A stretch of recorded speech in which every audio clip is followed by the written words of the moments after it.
Hello friends, সবাই বলবেন আপনাদেরকে খুব সুন্দর একটি জিনিসের সাথে পরিচয় করে দিতেছি। গ্রামে আসলে ছোটোবেলায় এত ছোট গাছ থেকে এরকম ছোট গাছ থেকে কে কে খেজুরের রস খেয়েছেন? এরকম এরকম মাটির হাঁড়ি থেকে, এরকমের মাটির হাঁড়ি ঝুলানো থাকে, সেখান থেকে কে কে খেয়েছেন সবাই জানাবেন।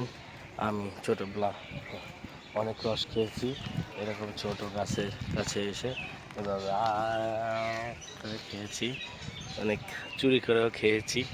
অনেকের মানে চুরি বলতে বন্ধু দুজন তিনজন মিলে এরকম সন্ধ্যাবেলা যখন আপনার হাঁড়ি পাতার 1-2 ঘন্টা পর যে রসটা থাকতো, রসটা খুবই মিষ্টি, একদম ফ্রেশ, কোনো প্রাকৃতিক ঝামেলা ছিল না, ধুলাবালি ছিল না। এখন যে ধুলাবালি, তখন এত ধুলাবালি ছিল না।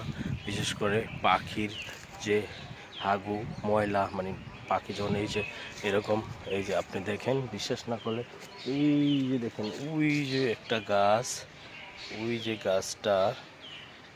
গাছটার উপরে দেখেন 2টা পাখি, ওই যে দেখেন পাখি, এই পাখি এরকম বসলে হাগু করে দেয়। সেজন্যই বলছি, সন্ধ্যাবেলা এরকম ফ্রেশ রসটা কে কে খেয়েছেন সবাই জানাবেন।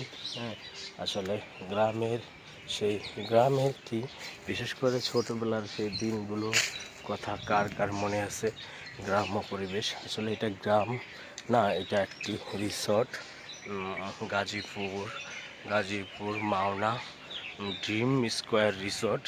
এখানে আমরা বিশেষ করে যাকে ধন্যবাদ না দিলেই নয়, আইটেলের পক্ষ থেকে আইটেল S25 সিরিজ লঞ্চিং প্রোগ্রামে আমাদের রেজাউল হক স্যার আমাদেরকে নিয়ে এসেছেন অনেকগুলো হাঁড়ি।